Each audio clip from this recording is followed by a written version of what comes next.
akan selalu berganti.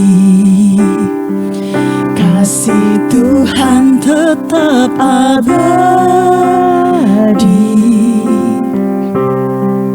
tak akan berubah sampai selamanya.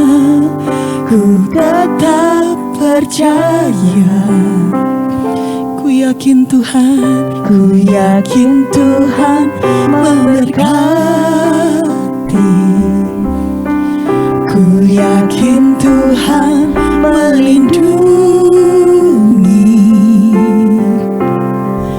Burung di udara Tuhan pelihara, karena kasih-Nya.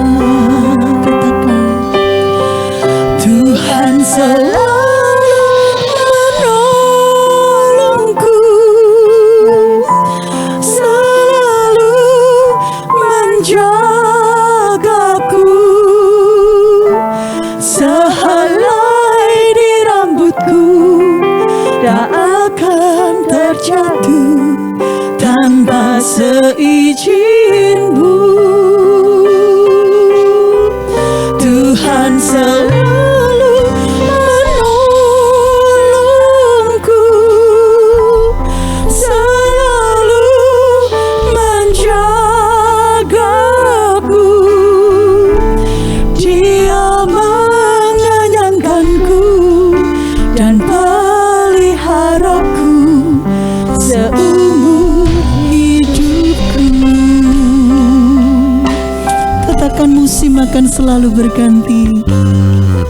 Musim akan selalu berganti. Kasih Tuhan tetap abadi, tak akan berubah sampai selamanya. Ku tetap percaya, ku yakin Tuhan memberkati. Ku yakin Tuhan memberkati. Ku yakin Tuhan melindungi. Burung di udara Tuhan pelihara, karena kasih-Nya. Tuhan selalu menolongku, selalu menjagaku. Sehelai di rambutku tak akan terjatuh tanpa seizin-Mu. Tuhan selalu menolongku,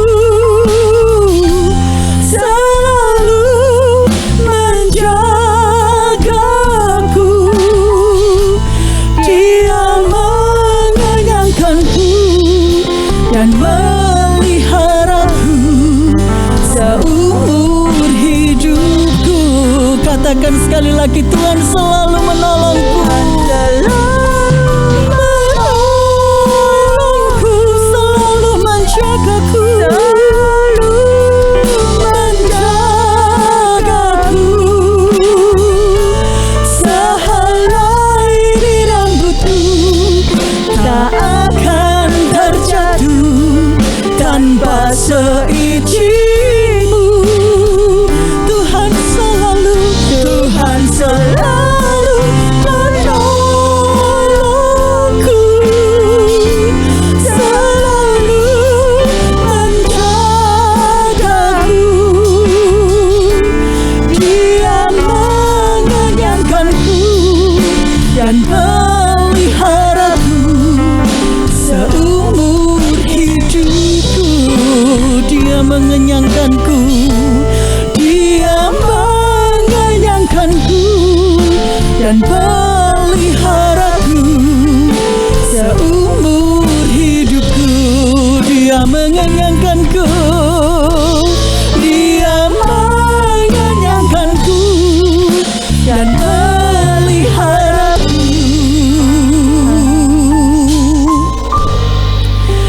seumur hidupku. Haleluya, mari kita sembah. Mari anak-anak angkat suaramu, sembah Dia, sembah Dia. Terima kasih Tuhan. Haleluya. Kami bersyukur memiliki Allah yang setia seperti Engkau. Kami bersyukur Tuhan. Kami tidak perlu takut Tuhan, sebab Engkau menjaga kami, Engkau melindungi kami anak-anak-Mu.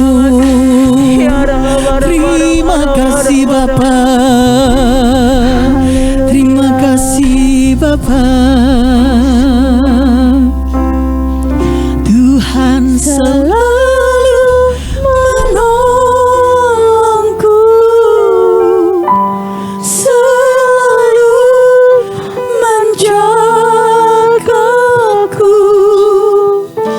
Sehelai di rambutku tak akan terjatuh tanpa seizin-Mu.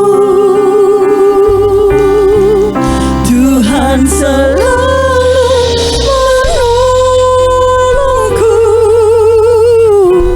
selalu menjagaku.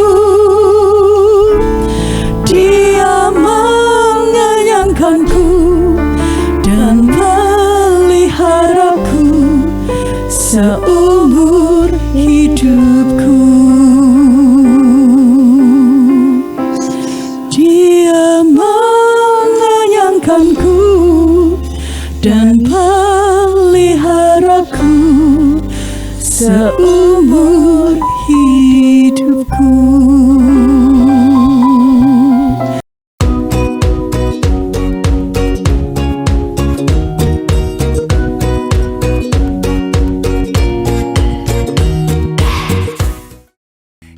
Shalom teman-teman, jangan lupa di bulan Mei ada ACH Night Prayer yang diadakan tanggal 12 dan 26 pukul 19 melalui link Zoom di bawah ini.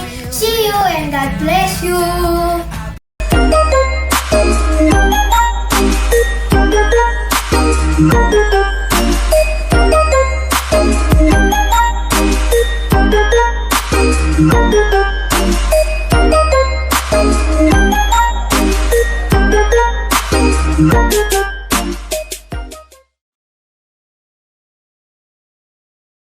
Shalom anak-anak, selamat bertemu kembali dalam nama Tuhan Yesus Kristus.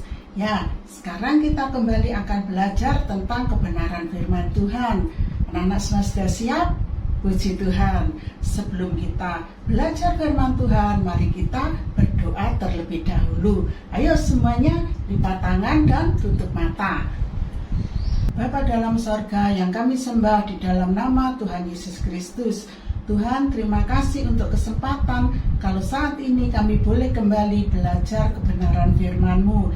Kiranya Tuhan mengurapi hamba-Mu yang akan menyampaikannya, supaya firman-Mu boleh sampai kepada anak-anak, dan anak-anak boleh memperhatikan, menyimpan firman-Mu dalam hatinya, dan boleh melakukannya. Terima kasih Tuhan, kami serahkan pemberitaan firman-Mu ini hanya di dalam satu nama, Tuhan Yesus Kristus, Juru Selamat kami. Amin. Puji Tuhan. Sekarang kita akan kembali belajar firman Tuhan. Firman Tuhan kali ini judulnya naik dan turun. Ya, apa itu dan siapa yang naik dan turun? Ya, kita akan mengingat terlebih dahulu, yaitu tentang Tuhan Yesus. Tuhan Yesus sebagai putra Allah tinggalnya di mana? Ya, tinggalnya di sorga. Enak enggak di sorga? Wah, pasti enak ya, dan sangat menyenangkan. Tetapi karena kasih Tuhan Yesus kepada kita manusia dan ketaatannya kepada Allah Bapa, maka Tuhan Yesus mau turun ke dunia lahir sebagai seorang bayi yang miskin. Mengapa dikatakan sebagai bayi yang miskin? Karena lahirnya di kandang, ya, bukan di rumah sakit. Dilahirkan oleh seorang perawan bernama Maria dan bapaknya bernama Yusuf. Nah, itulah yang kita rayakan sebagai Natal. Kita peringati hari Natal, ya. Dan pada saat itu Allah menunjukkan kemuliaannya dengan mewartakan kelahiran Putra Manusia Yesus ini kepada gembala-gembala di padang. Siapa yang mewartakan? Malaikat-malaikat, ya, malaikat mengadakan paduan suara, dan di sana gembala-gembala itu dapat melihat, dapat berita bahwa telah lahir juru selamat manusia. Dan selanjutnya Putra Manusia Yesus bertumbuh, bertambah besar seperti tertulis di dalam Lukas 2 ayat yang ke-52. Di sini dikatakan bahwa dan Yesus makin bertambah besar dan bertambah hikmatnya dan besarnya dan makin dikasihi oleh Allah dan manusia. Nah, Yesus tumbuh menjadi anak-anak yang berkenan di hadapan Allah dan berkenan di hadapan orang tuanya, menyenangkan hati orang tuanya, orang-orang di sekelilingnya, menjadi anak yang baik. Demikian juga, ya, anak-anak semua bertumbuh menjadi anak yang apa? Yang baik, yang pinter, ya, bukan anak-anak yang nakal. Nah, semua harus mencontoh kepada Tuhan Yesus. Selanjutnya, Yesus, Putra Manusia Yesus makin dewasa dan dia melayani orang-orang di sekelilingnya, menyembuhkan yang buta, yang sakit, yang pincang disembuhkan, bahkan ada yang mati dihidupkan lagi. Siapa? Ya, Lazarus. Lalu pemuda Nain itu juga dihidupkan lagi oleh Putra Manusia Yesus. Dan Putra Manusia Yesus mewartakan kebenaran dari Allah supaya orang-orang mau bertobat, meninggalkan dosanya, dan mereka boleh percaya Tuhan Yesus, maka dia dosanya diampuni dan boleh masuk ke dalam kerajaan sorga. Kepada orang Farisi pun diberitakan, tetapi ada yang mau percaya kebenaran ini, ada yang juga menolak. Bagi orang yang menolak, menanggung risikonya sendiri. Dan tugas selanjutnya yaitu Yesus mati di atas kayu salib untuk menebus dosa kita, dosa tante, juga dosa anak-anak, dan dosa semua orang yang percaya kepada Tuhan Yesus. Tuhan Yesus rela mati di atas kayu salib. Anak-anak tadi sudah melihat, ya, semua kebaikan Tuhan Yesus, Putra Manusia Yesus yang tidak berdosa, yang tidak pernah bersalah, yang tidak pernah menyakiti orang-orang di sekelilingnya, yang tidak pernah merugikan orang-orang di sekelilingnya, tetapi rela untuk disalib menebus dosa kita. Nah, pada saat itu adalah disebut sebagai Jumat Agung, ya. Yesus mati di atas kayu salib. Apakah Yesus mati terus hilang, tidak ketemu lagi dengan kita? Oh, tidak. Setelah Jumat Agung, setelah 3 hari, Tuhan Yesus, Putra Manusia Yesus bangkit, ya, kembali hidup. Nah, itu kita peringati sebagai apa? Ya, sebagai Paskah, ya, Paskah. Tuhan Yesus hidup dan Tuhan Yesus menunjukkan kepada murid-muridnya, Tuhan menunjukkan dirinya bahwa dia hidup. Ayo coba Thomas yang tidak percaya,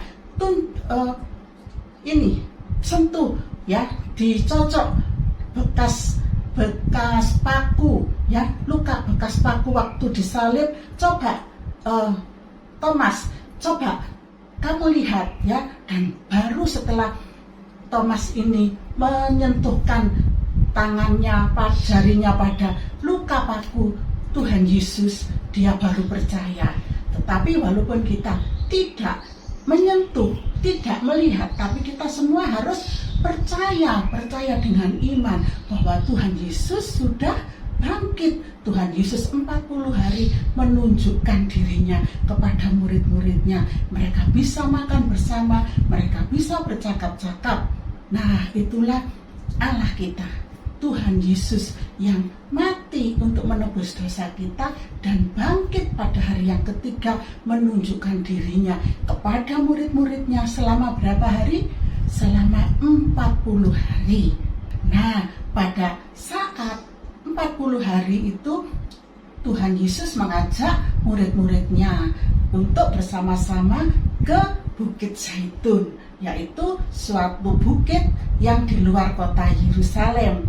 Nah, kita melihat di dalam Kisah Rasul 1 ayat yang ke-7 sampai dengan ayat ke-8. Mari kita baca bersama-sama ya.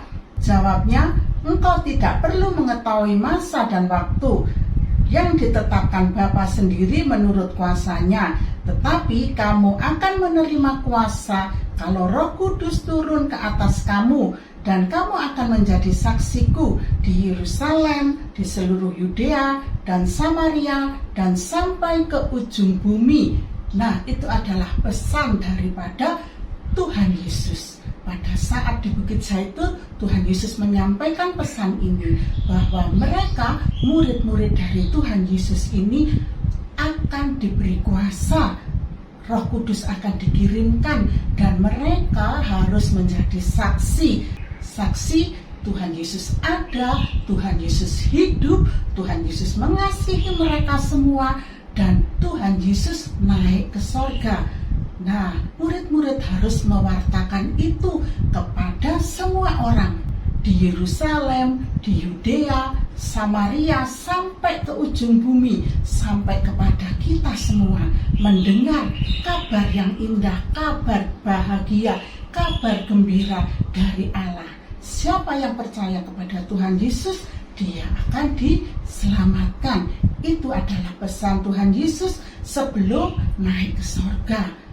Pada saat di Bukit Zaitun itu, murid-murid gembira, murid-murid bahagia, sebab mereka bisa bersama-sama lagi dengan Tuhan Yesus. Wah, mereka senang sekali. Tetapi saat itu Yesus terangkat, anak-anak, makin lama makin tinggi, makin lama makin tinggi. Murid-muridnya merasa kagum, loh kok makin lama makin naik, makin lama makin tinggi. Murid-murid mengikuti dengan pandangan matanya, makin lama makin tinggi, sampai akhirnya Yesus bagaimana? Hilang, lenyap, naik sampai tidak terjangkau oleh pandangan mata, sudah jauh sekali. Dan murid-murid merasa, baru saja senang, kenapa sekarang menjadi susah? Karena Yesus naik. Tidak ada lagi di antara mereka ini tidak ada lagi Yesus. Kemana? Tetapi tiba-tiba muncul 2 orang berpakaian putih. Dia berkata apa? Di dalam Kisah 1 ayat yang ke-11, ayo kita baca bersama-sama. Dan berkatalah kepada mereka, hai orang-orang Galilea, mengapakah kamu berdiri melihat ke langit? Yesus ini yang terangkat ke surga meninggalkan kamu akan datang kembali dengan cara yang sama seperti kamu melihat dia naik ke surga. Amin. Oh, Tuhan Yesus yang naik ke surga dengan cara yang ajaib itu, dia akan turun kembali dengan cara yang ajaib pula, penuh dengan kemuliaan Allah. Dan itu membahagiakan hati murid-murid itu semua. Mereka menjadi punya harapan lagi bahwa mereka harus tetap setia, harus tetap mengiring Tuhan Yesus dengan setia. Mereka kembali mengingat pesan Tuhan Yesus untuk menunggu Roh Kudus, Roh yang akan memimpin mereka semua. Jadi anak-anak, sekarang pun kita menunggu kedatangan Tuhan Yesus. Tuhan Yesus tidak jauh di sorga, tidak, tetapi Tuhan Yesus ada bersama-sama dengan kita, ada bersama-sama dengan orang-orang yang percaya kepadanya. Oleh karena itu, kalau kita berdoa, pasti Tuhan dengar, pasti Tuhan tolong. Apakah anak-anak pernah berdoa dan dijawab oleh Tuhan? Ya pasti ya. Tante juga berdoa kepada Tuhan Yesus dan ternyata doa itu dikabulkan sesuai dengan apa yang Tante inginkan atau bahkan lebih dari yang Tante doakan. Itu adalah kuasa Tuhan, kuasa Roh Kudus, kuasa Tuhan Yesus yang menolong kita semua. Jadi walaupun pada saat itu terlihat Tuhan Yesus itu naik ke sorga tinggi, tidak terjangkau oleh mata, tetapi Roh Kudusnya bersama-sama dengan kita dan Tuhan Yesus pun bersama-sama dengan kita semua, orang-orang yang percaya kepadanya. Jadi jangan ada yang takut, mudah takut, tetapi semua kita sampaikan kepada Tuhan dengan berdoa. Berdoa itu adalah komunikasi kita dengan Tuhan, dan Tuhan Yesus mendengar semua doa anak-anak. Jadi jangan takut, Tuhan tetap bersama dengan kita dan kita menunggu kedatangannya. Kapan Tuhan Yesus datang? Ya, makanya kita harus jaga-jaga, berjaga-jaga. Anak-anak harus setia berbakti, setia membaca firman Tuhan, setia berdoa, setia memuji Tuhan. Kita setia kepada Tuhan. Maka kalau kita setia, Tuhan Yesus akan datang menjemput kita semua. Firman Tuhan yang dikatakan tadi di dalam Kisah 1 ayat 9 sampai ke 11, naik dan turun. Tuhan Yesus naik ke sorga dan akan kembali turun menjemput kita semua. Pada awalnya Tuhan Yesus di sorga enak, tetapi Tuhan mau menebus dosa kita. Tuhan turun ke dunia, Tuhan mengalami penderitaan di dunia, lalu mati, dan setelah mati dia bangkit. Nah, setelah bangkit dia naik ke sorga, dan kita tunggu Tuhan Yesus akan datang menjemput kita semua. Tuhan yang kita sembah adalah Tuhan yang hidup, bukan yang mati terus ada di dalam kematian, tidak. Tetapi Tuhan Yesus itu karena dia Tuhan, maka dia bangkit ya, dia hidup dan dia naik ke sorga. Wah, hebat ya, Allah yang kita sembah itu adalah yang hebat, Allah yang hebat, yang naik ke sorga, bukan Allah yang mati, yang bisa mendengarkan doa anak-anak dan melakukan yang terbaik untuk anak-anak yang mengasihi dia.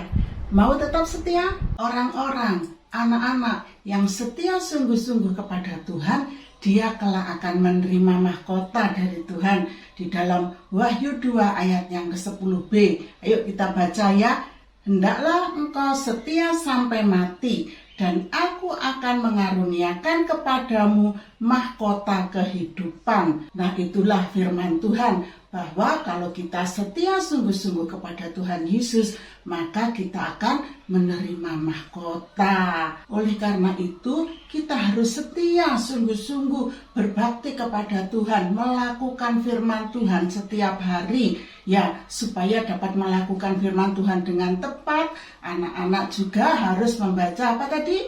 Baca firman Tuhan, rajin berdoa, beribadah dengan sungguh-sungguh kepada Tuhan. Firman Tuhan berkata di dalam Yakobus 5 ayat yang ke-8 bahwa kamu juga harus bersabar dan harus meneguhkan hatimu karena kedatangan Tuhan sudah dekat.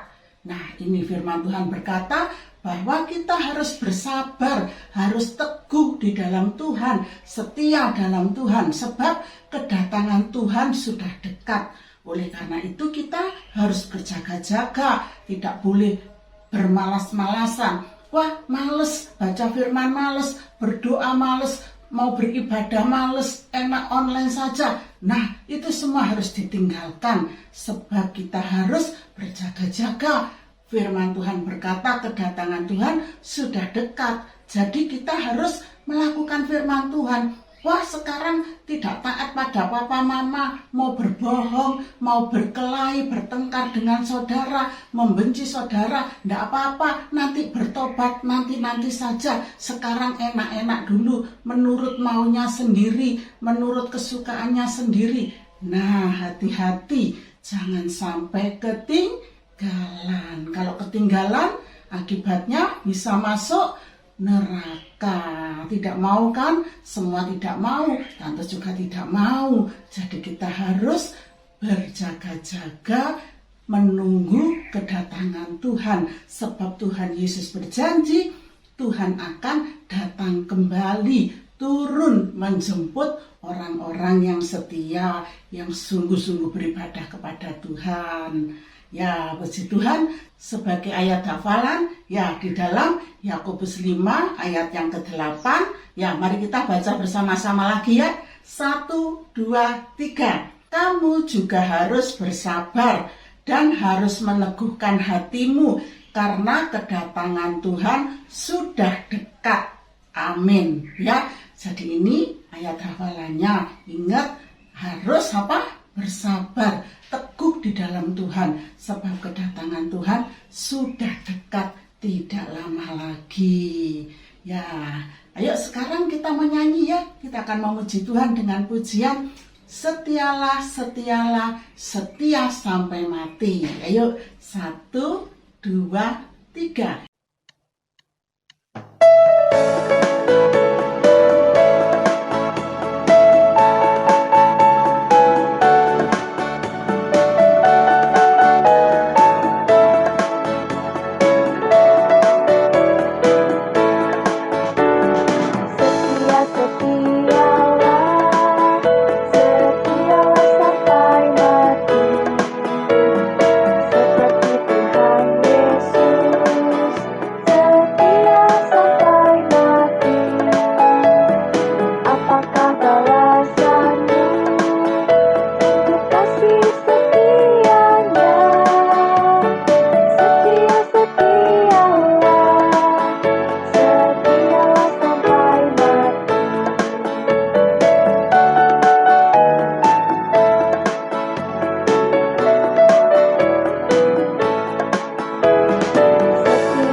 Nah, puji Tuhan, kita mau menjadi orang-orang yang setia kepada Tuhan, hormat kepada orang tua, melakukan firman Tuhan kepada orang-orang di sekeliling kita, menjadi saksinya Tuhan.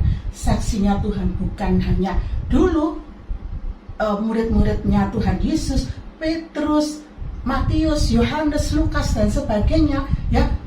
Bukan mereka saja, tetapi kita semua, tante, juga anak-anak semua menjadi saksinya Tuhan, memberitahu kepada orang-orang lain yang belum mendengar firman Tuhan. Kita beritahu supaya mereka juga boleh menerima kerajaan sorga, ya. Semua anak-anak boleh menjadi saksi-saksinya Tuhan yang heran, yang dipakai Tuhan. Ya, sekarang karena waktunya sudah sampai, ayo kita kembali berdoa ya. Ayo, tangannya dilipat, matanya ditutup, kita berdoa. Tuhan Yesus, terima kasih kami sudah mendengarkan firman-Mu. Tuhan, kiranya Engkau berbicara di dalam hati kami semua masing-masing. Tuhan, Engkau menyempurnakan firman-Mu yang telah disampaikan, supaya anak-anak-Mu boleh tetap setia, beribadah kepadamu dan melakukan firman-Mu. Terima kasih Tuhan, kami serahkan semuanya ini hanya dalam nama Tuhan Yesus Kristus, Juru Selamat kami yang hidup. Terima kasih Tuhan, yang percaya katakan amin. Ya, puji Tuhan, kita sudah mendengarkan firman Tuhan. Kiranya Tuhan memberkati kita semua. Sampai jumpa, Tuhan Yesus memberkati.